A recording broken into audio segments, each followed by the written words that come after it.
Quite interestingly, it has a ton of flex.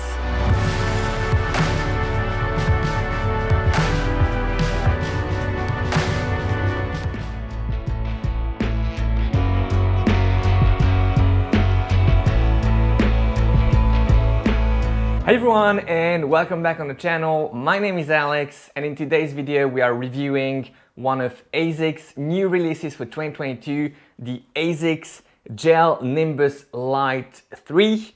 It's the cousin, sister, brother, I don't know how to call it, to the brand new Asics Nimbus 24. Are you interested by a review of the Asics Nimbus 24? I'm on the fence, I don't know what to do, should I review it or not? You decide, let me know in the comments. Quick disclaimer, this shoe was sent to me by Top for Running, our EU partner. As always, I will put a link here with the discount code for Top for Running. It's also in the description. Go use the discount code on your purchases to get an extra discount on anything on their website. I think it's a good deal for you. And it also provides me with a little kickback, which helps me to grow the channel and develop the content. So thanks a lot to Top for Running for sending this shoe. Let's begin with the specs and weight. We're looking at 285 grams in my size US 11 EU 45.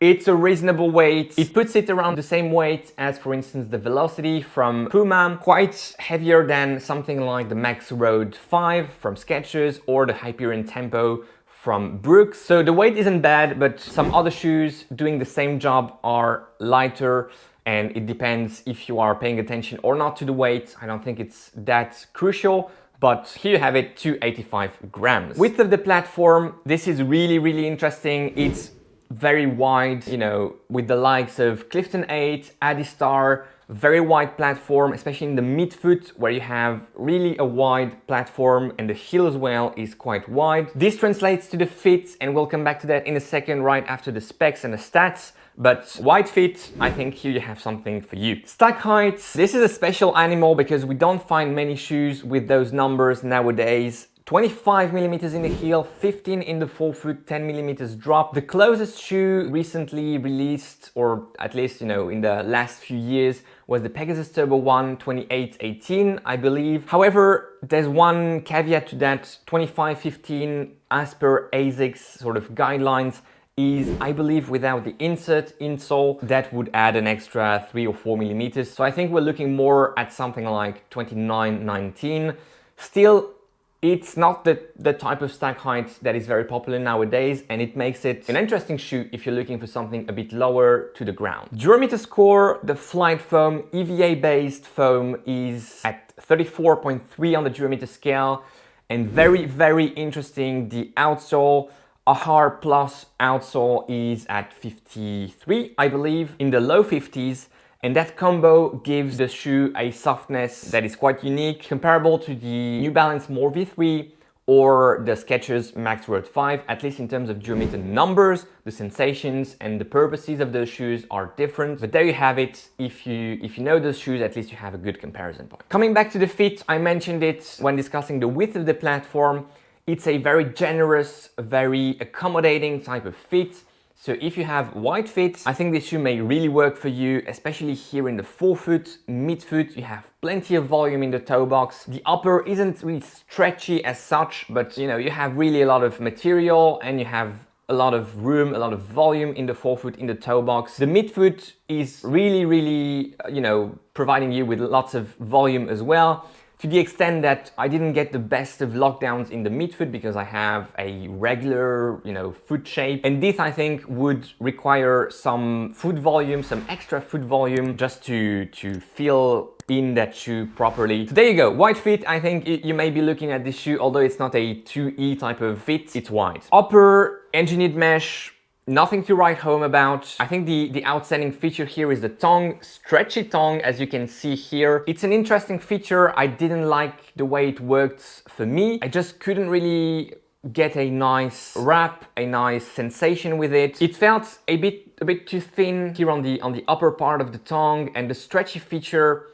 I can see why it's interesting in a booty type of shoe, But here, I don't know, I just didn't really like it. The tongue is almost fully gusseted. The gusset ends around here, so it goes almost all the way to the forefoot. I think it's meant to provide a good midfoot lockdown, but again, the very generous volume here in the midfoot didn't allow me to get the best of lockdowns here in the midfoot. Heel was actually okay. It's quite a stout heel in terms of heel counter, but the cup and the plushness here are good, and my heel was just sitting nicely here, so it's actually a good heel and there's nothing to complain about. Especially that cup, I think that the size and the geometry of the heel cup was nice and working well for at least my heel shape. Midsole and ride, we're looking at a Flight Foam EVA based midsole. Quite interestingly, it's, you know, it has a ton of flex.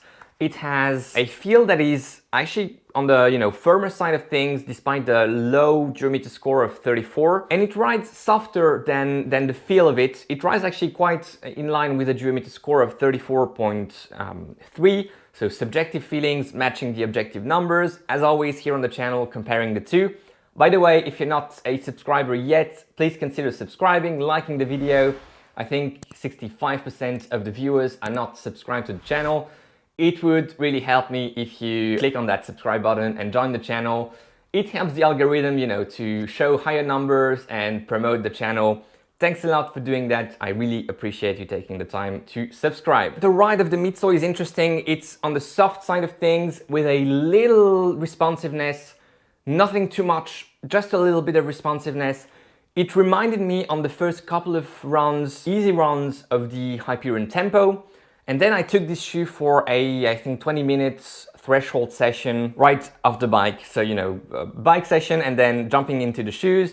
And that's something I was doing with the Hyperion Tempo quite nicely, running around 350 minutes per kilometer. So somewhere around 6 minutes per mile, if I'm not mistaken. Here it just lacked the responsiveness. The lack of midfoot lockdown was also a bummer on that session.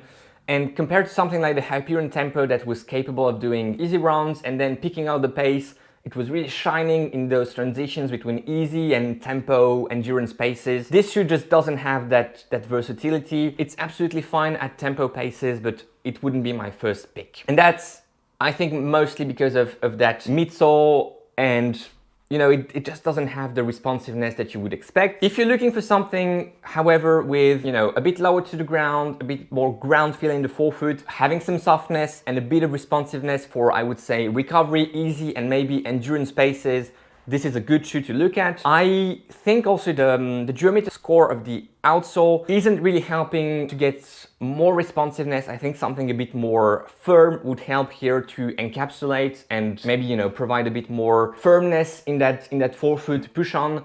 Here it doesn't have it. It's a nice recovery easy shoe, especially with that 10 millimeters drop. I like those higher drops for my recovery paces, because it helps, you know, prevent and preserve the Achilles, the calves. So that's how I would use it. The biggest drawback for me on this shoe, of course I mentioned the lockdown, is the price point. 180 euros, $160 is maybe a bit better, but 180 euros is just way too expensive for the shoe. If you're considering it, just wait for, you know, a discount or the next iteration to release and this one to be heavily discounted. I wouldn't recommend you to pay the full retail price of 180 euros for this one. Overall, it's not a crush for me. I think it's a solid shoe. It's a shoe that will work for people with wide feet looking for some ground feel and that specific 25 millimeters stack height in the heel, but it's not on the top of my list in terms of preferences. I hope you enjoyed this review, guys. If so, please consider liking the video and subscribing to the channel. Enjoy your run today, enjoy your ride, go beyond your limits, and most importantly, take care. I'll see you in the next one. Bye-bye.